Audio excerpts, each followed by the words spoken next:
Hey everybody, it's your girl Pebbles. I hope you are having a wonderful day. So look, let me tell you why I'm here. I finally decided to share my experience I had in Ghana, Africa. I know it's been since 2 months ago, and I've been telling people I was going to share. People been asking me you didn't post a video about it. I shared little stuff here and there, but a long video I said I would do. And so here we go. I'm the type of person, if I'm not inspired to do something, I just don't do it. I do it when I feel like it. And it's been 2 months, a little over 2 months, and now I feel like sharing. I'm still super excited. I think for me, I just needed to take a break to process everything, and I'm still in that mind frame. But it was amazing. I just want to share a little longer or bigger bits and pieces of the trip Jasmine and I went on in February.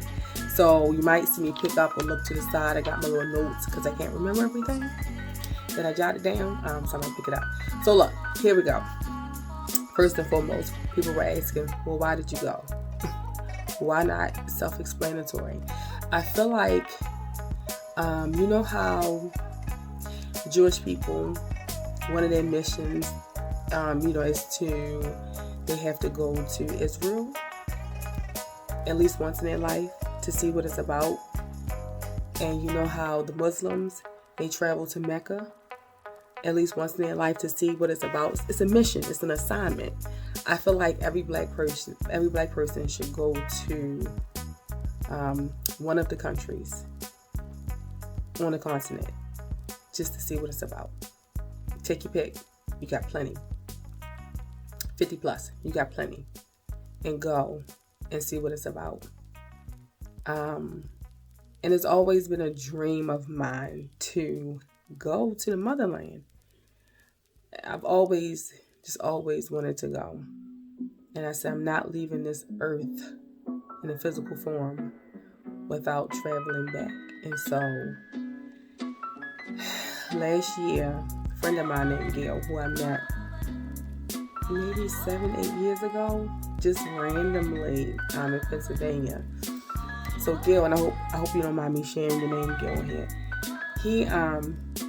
He's from Ghana, and then he came here at a certain age, and he's been living here since. And of course, he goes back home. And so for years, he's been inviting me to come because he knows my love for Mother Africa. And so last year during the pandemic, when it started, we talked about it, and they had closed down the borders, and he said once they open back up, he planned on going 2021. So I'm like, all right, cool, let me know.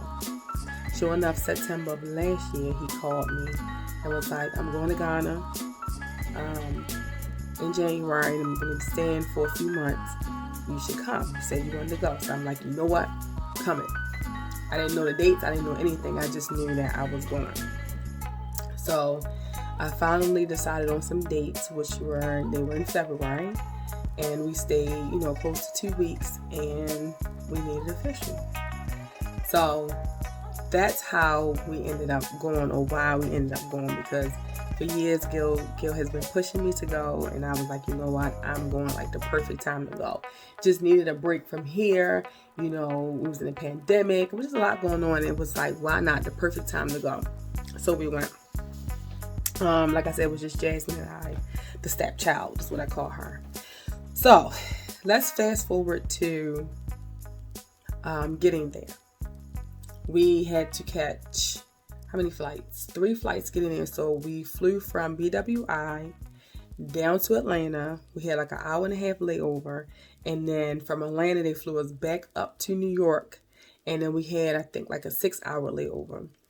And we had our flight left, I think, at 11 o'clock that night. The flight going down was a quick hour flight. The layover was really quick. By the time we got off the plane, went, used the restrooms, got something to eat, they was calling us to board the plane. So we were in Atlanta for a hot second, right? I don't even remember much about Atlanta. And then we flew back up, which was another hot flight to go up to New York from Atlanta. And we had a layover, 6-hour layover in New York, but it wasn't bad at all because I guess between the excitement and chatting on the phone, talking to people, it was a short 6-hour layover. We boarded the plane, and they got us all settled and situated, and we took off. And it was an 8-hour flight from New York straight to Ghana. So they fed us dinner, which was absolutely amazing. We had a choice of the chicken marsala with mashed potatoes. I forgot what the vegetables were. Wine, juice, soda, all that good stuff. And we had, I think, ice cream for dessert. Or you could get, I think it was sea bass with rice. I forgot the vegetable. And then, of course, dessert, wine, all that good stuff. I had both because I wanted to try both. And I'm going to have to tell you, they both were good. But the chicken marsala, I was really surprised. For plain food, it was top quality. Like, it was, I think I licked the container. It was so good. It was really, really good. And we flew with Delta. We were on one of the big planes. I don't know if you've never flown internationally, definitely fly international because the planes are different. They're like way bigger, and it's just different. You should just travel, right? All right, so we had an easy flight through the night. No hitches. In the morning, an hour before we landed, they fed us breakfast. So they feed you food that you're accustomed to from wherever you're leaving from. And then once, like an hour before you land, an hour and a half before landing, they feed you breakfast or whatever time of day it is. You'll get that meal. It's more accustomed to where you're going.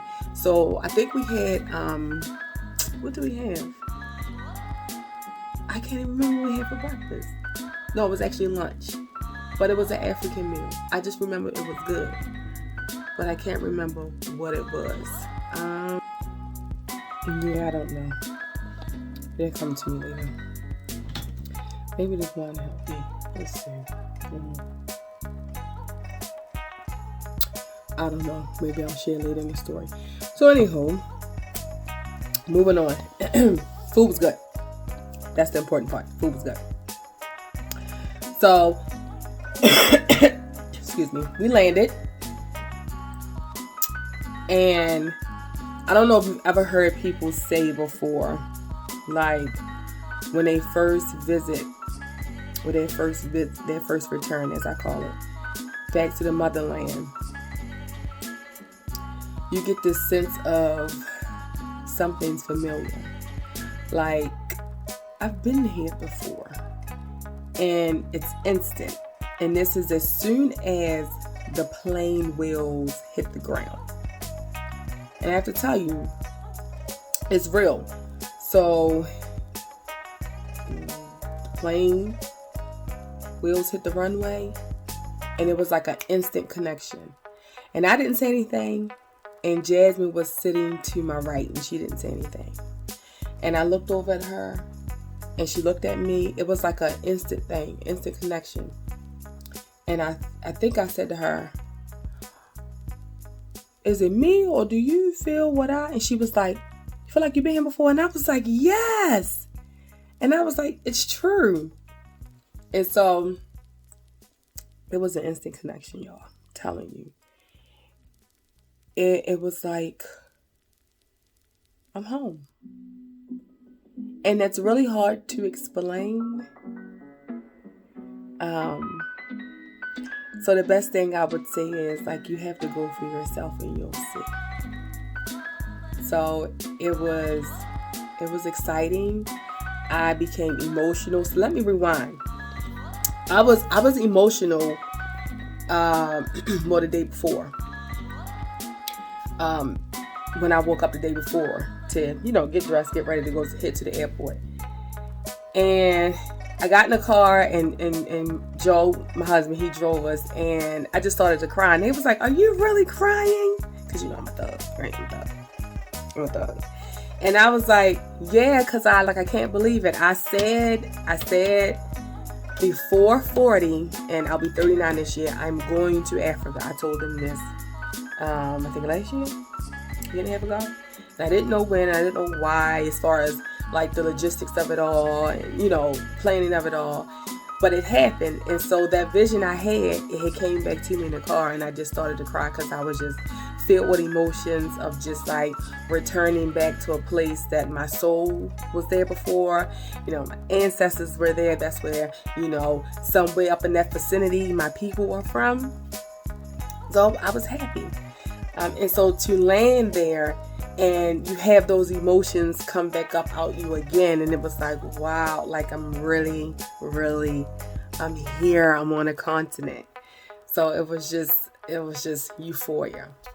We got off the airplane, of course, and of course, because we're in COVID, you know, there's a lot of new things going on, a lot of restrictions, and I have to say, the airport run, like as far as going through, because you had to get COVID tested, so you have to get COVID tested up to 72 hours prior to leaving wherever you're from, and then once you land in Ghana, you have to get COVID tested in the airport, and the tests come back. By the time you get through customs and get your luggage and all that stuff, your test results are back before you even get through all that stuff. So, the whole transition was really smooth. I mean, they were bam, bam, bam, bam, bam. The airport was amazing. They had technology that I haven't even seen here in the States yet. And so you literally, when you get off the plane, you wait in this line, and the line take you right to the separate cubicles. And it was crazy because I watched so many videos in the past year on Ghana and people traveling there, that everything I saw in the video, I saw in person, I saw in the video. So I knew exactly what the stages we had to go through in order to get out the airport. And they take you to these little glass cubicles, and they knew who you were. Everything was set up because you pay for the COVID test before you get there. Everything's attached to your passport. So like once you show your passport, everybody know who you are. It's boom, boom, boom. This is the cubicle you're supposed to be in. It took them a few seconds to do the test. It didn't hurt. And again, by the time you get up, go get your luggage, get through customs, they have your test results waiting for you. They're either positive or they're negative. And so I say it will take maybe about 40 to 45 minutes to get through all of that, get your bags, and get out the airport. From all of that, like, we had met several people because I had to use the restroom really bad. And I pulled over one guy, and from there, it was just like everybody was welcoming. Everybody was nice. It's true what they say, like how everybody in Ghana, they just welcome you. Everybody was just friendly, and they just help you get through. Sidebar before I forget.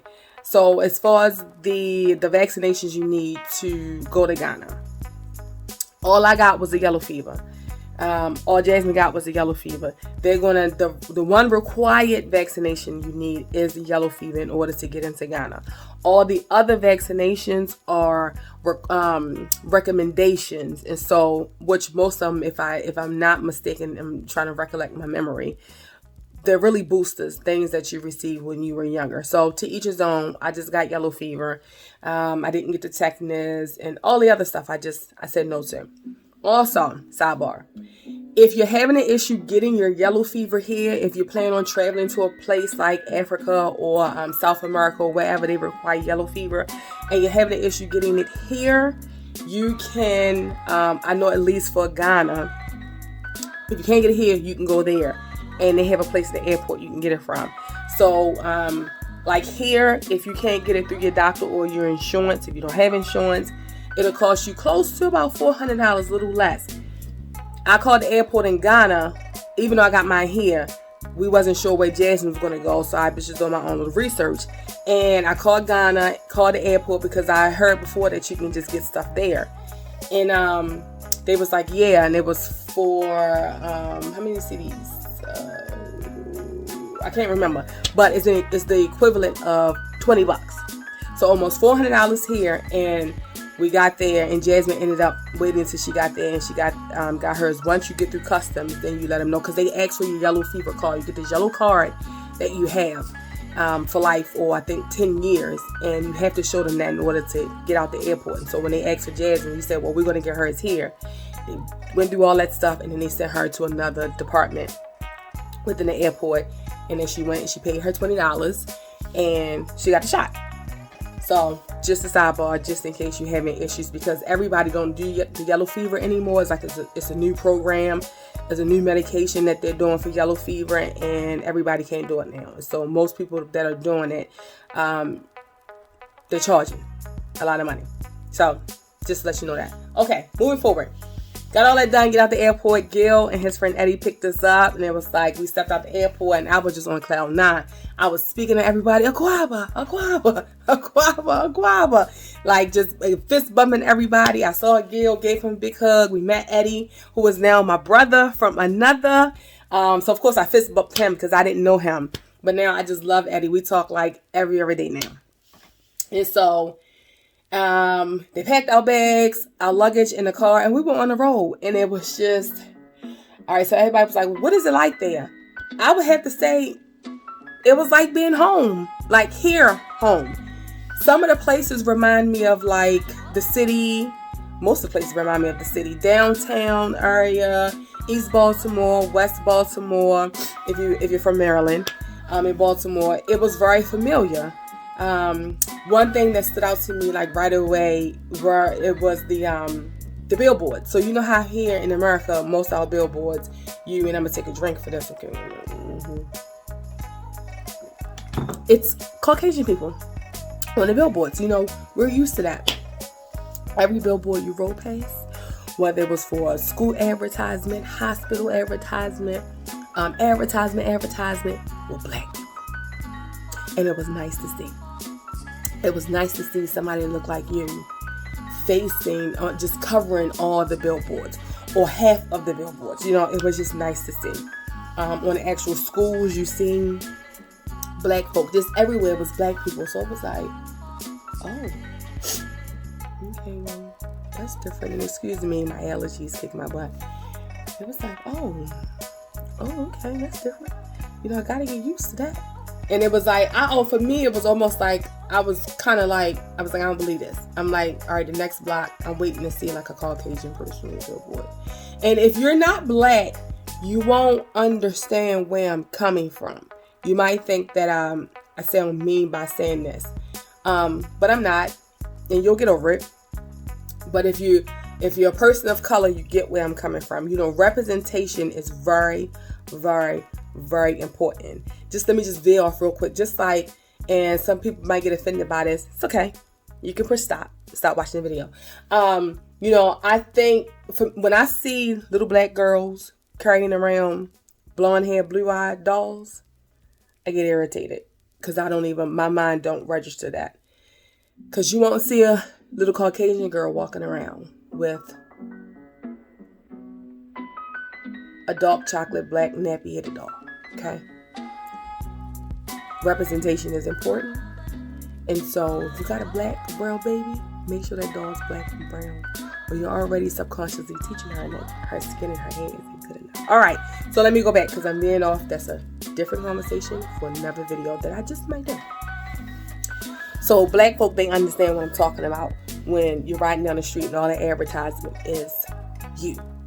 On the radio, if you're not just listening to, 92Q, 95.9, urban channels, there it was just like us. It didn't matter what channel you turned to, it was us. And so it was nice. You had to get used to it. That's strange, right? You got to get used to seeing people that look like you all the time, right? So that was the car ride. Now, I don't know if you might have heard about the driving. It's absolutely insane, okay? It's crazy.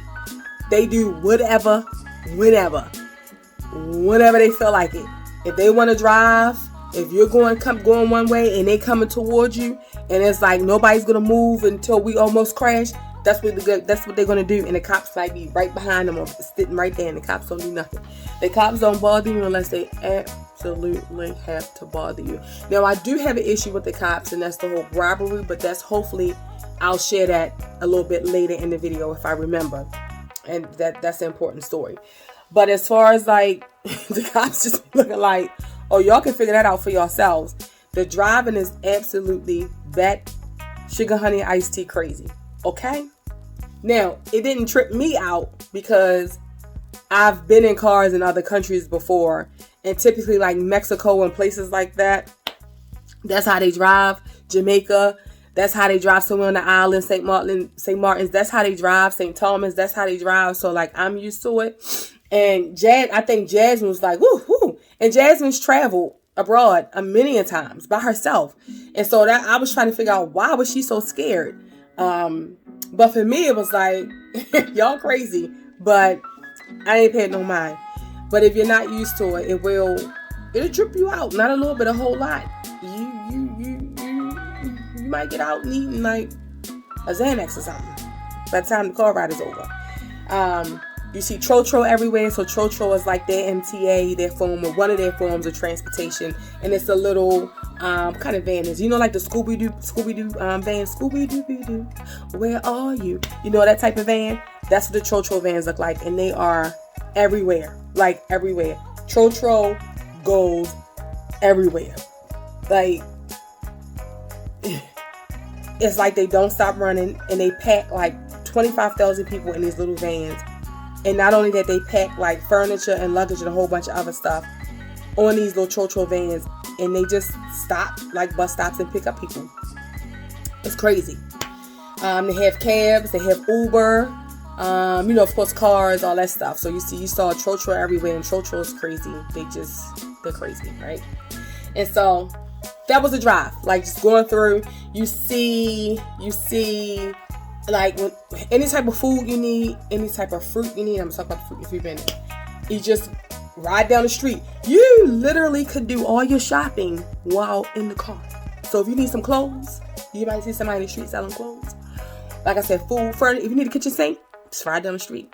You'll see somebody selling the kitchen sink or multiple kitchen sinks, any style you want. Refrigerator, washer and dryer. I mean, any and everything. It's just like outside. And they will strap an entire refrigerator on a little tiny car, little hatchback car, and make it work, and you will make it home. And it's like, I believe I said in one of my videos I posted while I was there, I was like, these people are natural born hustlers. They work. We think we work. They work. So anything you need, you can just like either walk around the corner somewhere down the street or hop in your car and do all the shopping you need to. Yes, they have malls and they have markets and stuff. All that stuff that we have, they have. You don't even have to go to those places. You don't even have to. Everything is outside. People sell everything. All right. So let me move forward. So just like, So we went to where we stayed. I'm not going to say her name because she's very private. But it was Gil's sister. We went to her house. And we stayed in Accra. And I won't say where are you in Accra. And Accra is like the popping spot. It's like where everybody want to be. I guess the best description is say Accra is like, like the Manhattan or, the DC or like just a big popping place that's expensive. So because everybody want to be there, it's expensive. Like they downtown is in Accra. It's just a big bustling, busy place. Like everything is happening in Accra. And so that's where we stayed. So Accra is very, very, very, very, very, very, very, very, very busy.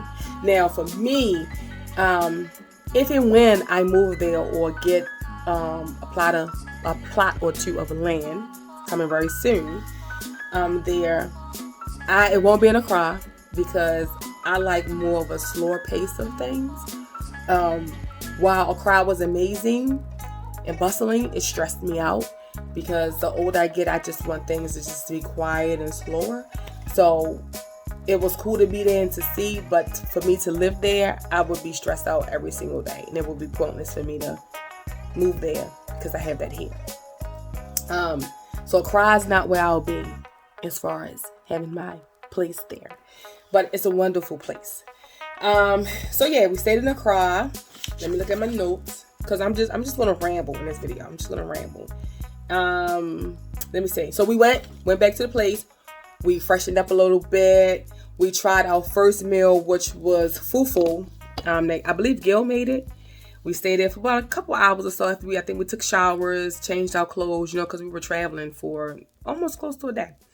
And before we left out to go hit these Ghana streets, as I was saying it, like I said, we tried some fufu for the first time. It was good. It reminded me of mashed potatoes and gravy with some chicken and meat in it, different meats. It was like a soupy, broth type meat, beef meat. I don't know if you use beef flavoring or bouillon cube, but It was like mashed potatoes and gravy.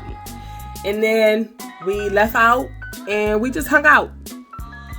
Now, I think we tried just about everything. Gil and Eddie were the best hosts. I think the first 3 days, it was all about trying food. Trying authentic Ghanaian food. We had everything. And if you know me, I'm a person, like, I nibble when I eat. I don't eat like a large amount at one time. I'm like a nibbler throughout the day. So they just kept buying stuff from everywhere and everything was good. I don't think it was anything that I disliked. I would say my least favorite was the red bread. And it wasn't nasty. And red bread was basically black eyed peas. And some places where we got it from, they mix it with this authentic dish they call Gary. And Gary is, if I'm not mistaken, like cassava flour, and like it's dry. And they mixed it with I think red palm oil, I believe. And it was okay. It was too dry for me. It was okay. I wasn't like crazy about it. But my favorite thing was, which would more so be considered a snack. I'm a snacker too. Killer Willy. I don't know if you say Killer Willy or Killer Willy. So I said Killer Willy. And Killer Willy is basically like plantain, fried plantain, the sweet plantain, and it's fried in this seasoning. I actually brought some Killer Willy seasoning home. I found it at the market. I forgot what market we went to. Was it East Market? I can't remember. It's one of the main markets. A huge market outside. And you eat the Killer Willy with some peanuts. They make a lot of like fried roasted peanuts. And you just take a piece of Killer Willy and peanut and put it in your mouth and eat it together. It is so good. The seasoning, oh my God. It's like, their hot sauce is called Shito. It's like Shito with, it was just all kind of seasoning. I'm like, what is happening in my mouth? I just remember saying that the entire time I was there, like, what is going down in my mouth? It was just euphoria. So that was my favorite. The Boflu. You can pronounce it a couple different ways. So basically, I think it's like Boflo. You can say that. Boflu. I say Boflu. And it's their donut. It's like this dough, a round piece of dough. And it's so good. And it's semi-sweet. They don't use, like, their snacks are like not like super uber duper sweet like ours. Like, even like with their like Coca-Cola, every now and again I like a Coke, like every now and again. It didn't have, like, when you look at the ingredients on the back, the sugar content in it is like half or maybe less than half than what we have here. And we noticed that with all their snacks, like the snacks that we have here that they have there, it was like, wow, it's less sugar, and it was just as good. Honestly, really couldn't even tell a difference until somebody mentioned it, and I looked and I was like, wow, didn't even know. So back to the Boflu. It was a really just good donut. I think Gil says some of them, like, you might find they have the confectionate sugar on top. They have it sprinkled, but the ones we had didn't have any, and it didn't need it. It was delicious. So we had that like every day. What else? We had the tilapia, and I don't eat tilapia, but their tilapia is different from our tilapia, like way different. And they grill it and they fry it. It was amazing. It melted in your mouth. What else we had? Like I said, fufu a couple times. Eddie, all he eat every day, all day is fufu. He should have stock in fufu. I was like, is this all you eat? And fufu, like I said, you have the dough part, it's cassava and plantain, they mix together and pound it. It's a really long process of how they make it. And it comes with a soup and different kind of chickens, and they eat it with their fingers, they scoop it up. It's really, really, really good. We had benku, and that's also like a doughy mixture, little sweeter than the fufu, so it had like a sweetness to it. And we had that with the tilapia and some type of like tomato based sauce that was inside with ginger. It was absolutely delicious. If I had to choose between the fufu or the benku, what would be my favorite? It would be the benku, and the fufu would be second. They have like their version of Popeyes and the fish. Oh my God, I love fish. the fish, the fried fish, so they call it filet, is another name for it. I can't remember. It's so good. The chicken was good. And they eat a lot of rice. So they had like fried rice. So when you go to their Popeyes, it was called Popeyes, I think. Don't quote me. So you can get the fried fish or the fried chicken or roasted chicken with fried rice or chips, which is their french fries. And you get shito with it, which is their hot sauce. Shito is absolutely amazing. It's so good. They eat shito with just about everything. I'm trying to think what else. It was so much stuff I can't even remember. We had the fried yams. We had... I don't want to leave nothing else, so it's going to be a long video. The chocolate. Oh my God. It was so good. And it's less sugar, but it was just so good. So we had everything. I can't even remember. But everything I tried was delicious. We had some palm wine that came right out of the tree. And they drink it in and I can't think of a name, this type of bowl. It's a natural bowl. I think made of the trees. They have, if I'm not mistaken, 2 different versions of the palm wine. I think one is red. It could be wrong. But we had the clear white looking one. And it was really good. And it was nice. So that's the food. Oh, no, wait. The fruit. I have to talk about the fruit. I am a lover of fruit. I love fruit. I think part of the reason why I went there was for the fruit. Listen, Linda. Listen, okay? I gotta exhale. Because it's that serious. We had brought some grapes. A big bundle of grapes that was like, it was enough to last you for a week and a half, maybe 2 weeks. I think it was like 1 or 2 CDs, no more than 34 cents of our money. Because 1 CD is 17 cents of our money. The grape, it was seeded. Because I don't eat grapes that's not seeded.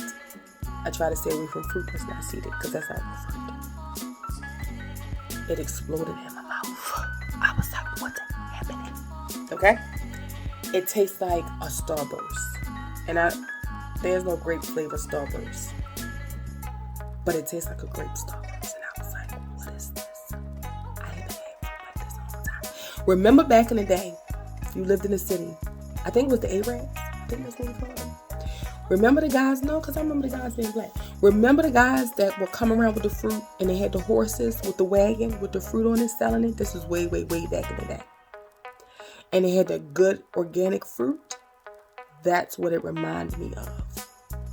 Then I went to the next stand and we got some mangoes. And the mangoes are huge and they were soft. And they slice them up for you, put in this big container. Paid like, I think, 2 CDs for another 34 cents. And I said, I can't walk away without trying it right now. Child. The mango, the fruit is so juicy. Like, you don't need anything to drink after it. I have to get close because it's that serious. The juice was dripping down my face. And I was like, I don't know what look I was giving, what I was saying, but I just know everybody around was cracking up because they thought I was being extra. But I was so real.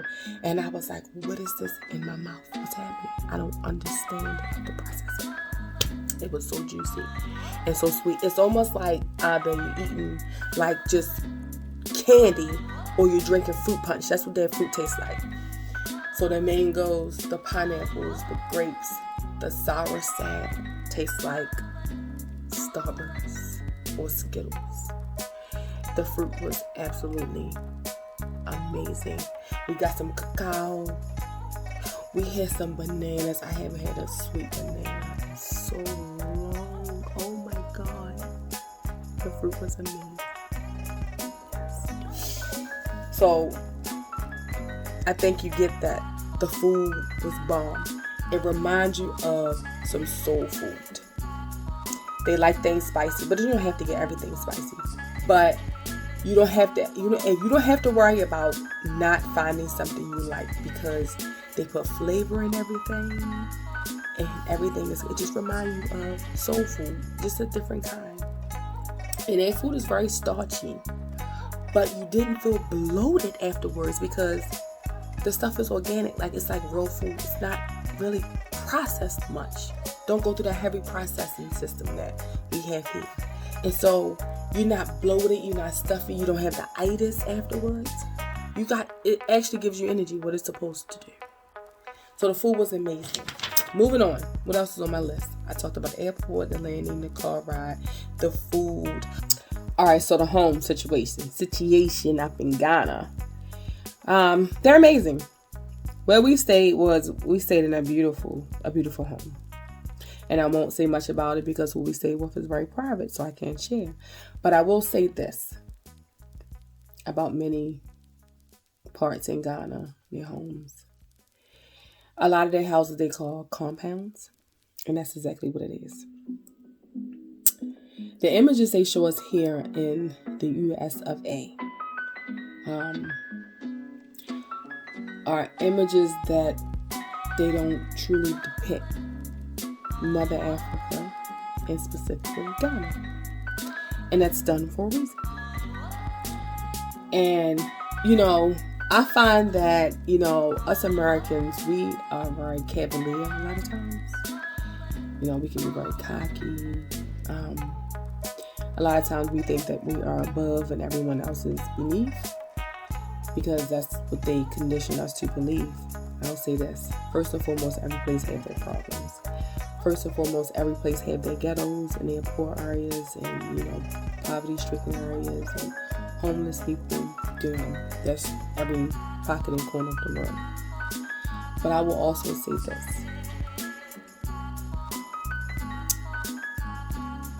While our streets, some, because it depends on where you go, may look polished and pretty and proper,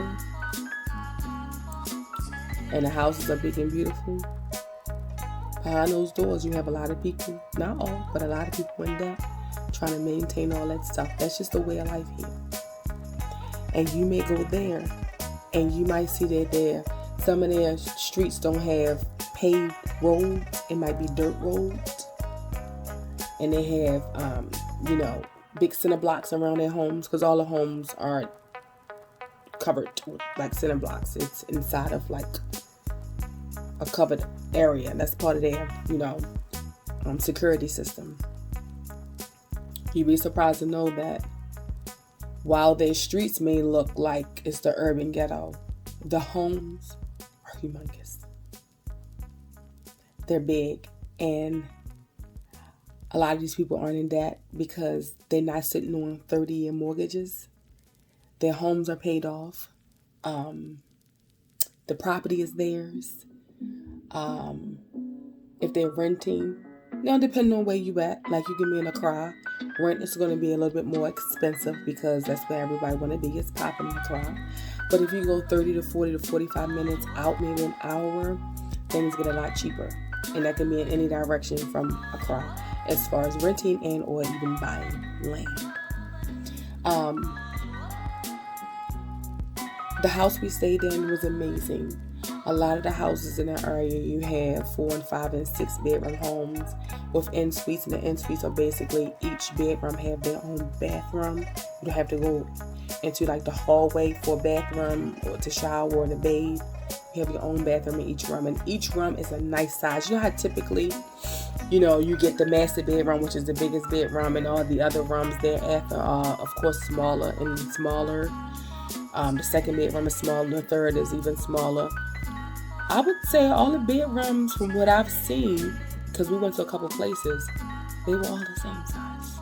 Or, of course, smaller than the master, but pretty much the same size as far as middle room, third room, fourth room, fifth room, sixth room.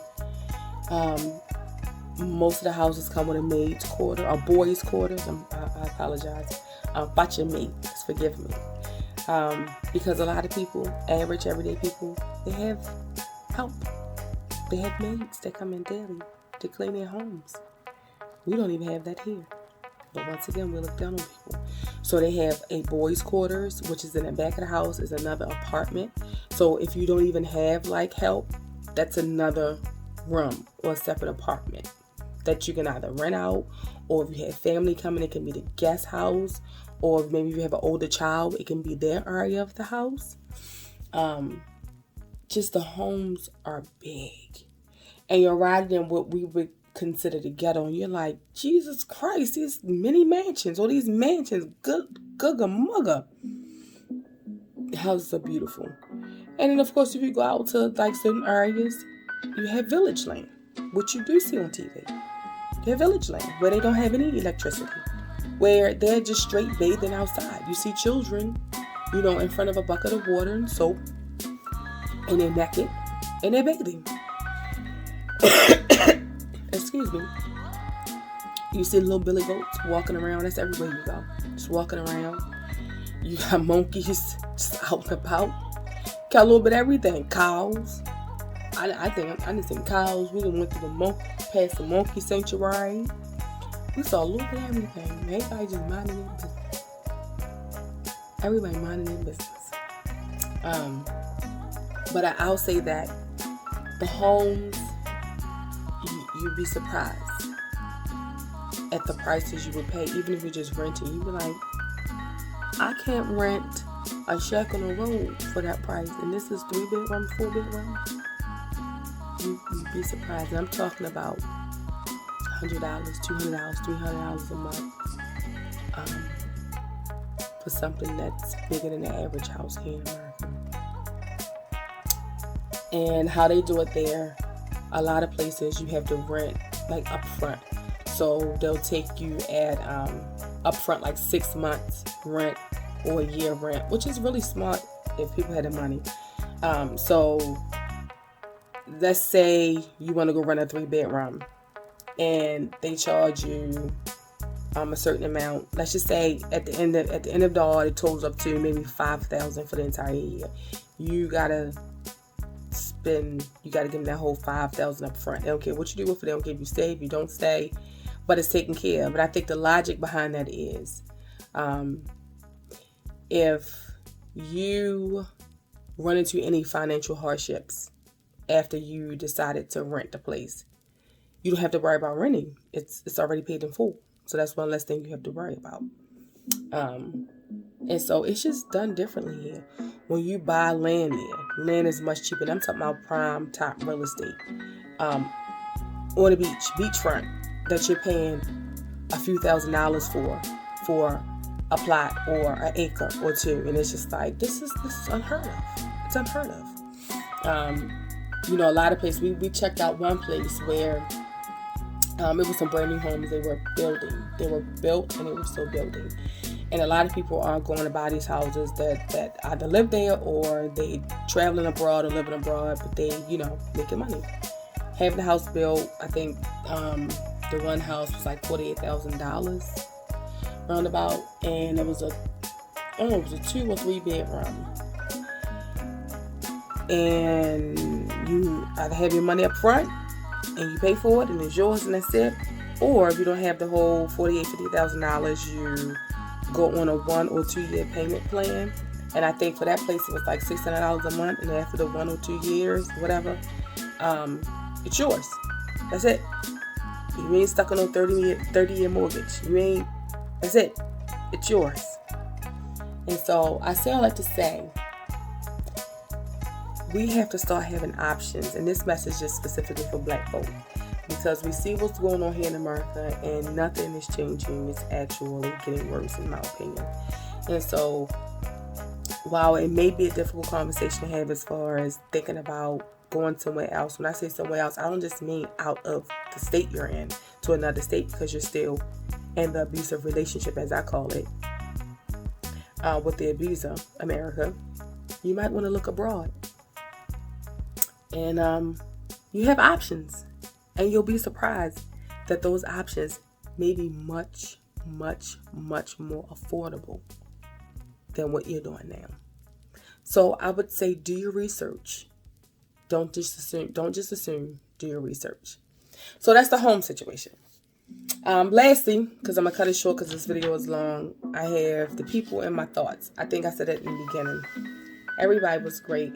I'm the type of person, I talk to everybody. I'll talk to a pole if it spoke back. I'll speak to a poll and don't have to talk back.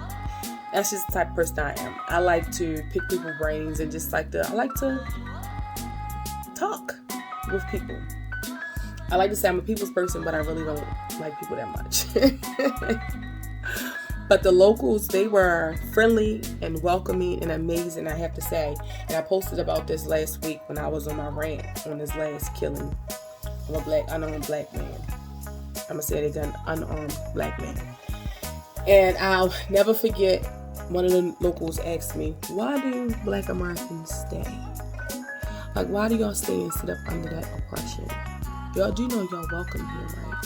Like, that whole myth that Africans don't like Black Americans, it's not true. Like, you may have some, that's just life.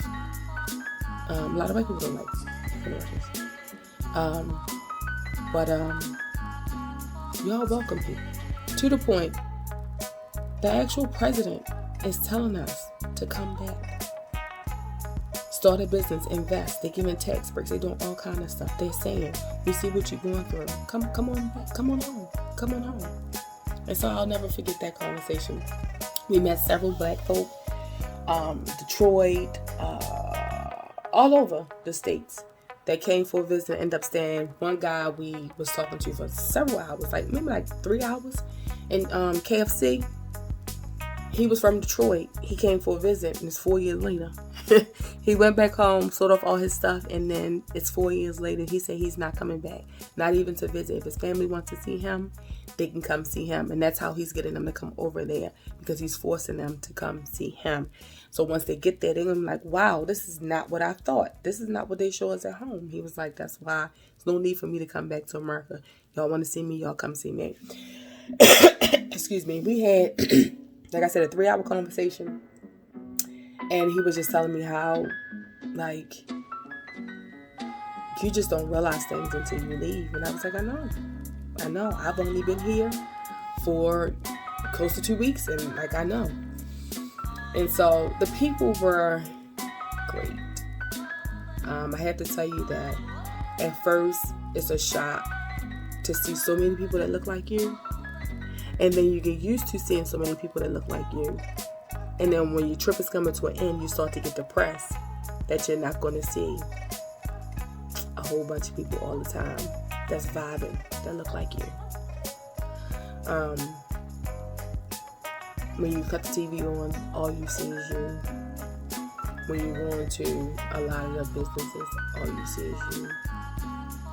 And like I said earlier, representation is important. And so I'm going to finish out by saying I've been to a few places in my life. Not all the places, but a few. And this for me was the number one trip. It was partly healing. It was a connection that I've been seeking all my life. It was a reconnection from what my ancestors went through, our ancestors went through, and then to go back and to feel them. And I didn't even tell you about we visited the slave castles. I'll save that for a different video, and I'll post video of that and pictures. It was necessary and needed. It was a calling that I had to pick up an answer. And it's calling me back. And I would implore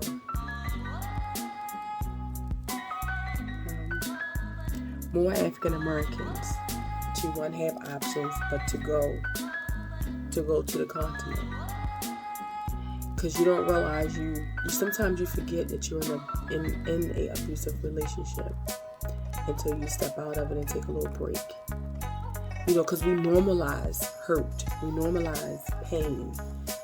We've been conditioned to believe that you're supposed to go through that, and you're not. And a lot of what I experienced, a lot of what I saw firsthand, I can't even put into words because there are no words for it. So you just gotta go for yourself to experience it. You know, we went to Prom Prom. It's one of the areas I really like, and that's like beach living. And just to stand by the waters, it was so familiar. And I will piggyback on slave castles where our ancestors were held. We went to Cape Coast. We didn't make it to Elmina because it was getting late. And, you know, the point of no return is what they call it. To be in the actual dungeons where our ancestors were. To still smell a stench. To feel their presence, to see them. Can't put into words. But to stand by the waters and to hear their cries was something that I'll never forget. Ghana is life. Ghana is everything. If you black, you gotta go. And if it's not Ghana, pick one of the continents and go. So I hope this video was exciting and it helped people get a, you know, look into what Mother Africa is about, and to fully understand that she's calling you. She's calling you home. If you can't resonate something in your soul, if you can't heal something, if you can't get things right, maybe because you're not answering the calling. So I'm going to end it there. Go check her out. If you can go to all these European countries, I think you owe it to yourself and to the people before you to visit where you're from. And I know that's part of the trickery. They've conditioned us to not want us to know where we're from. But that trickery is coming to an end. And I'm going to blast it on a hilltop to every black person I see and come across. Don't believe the hype.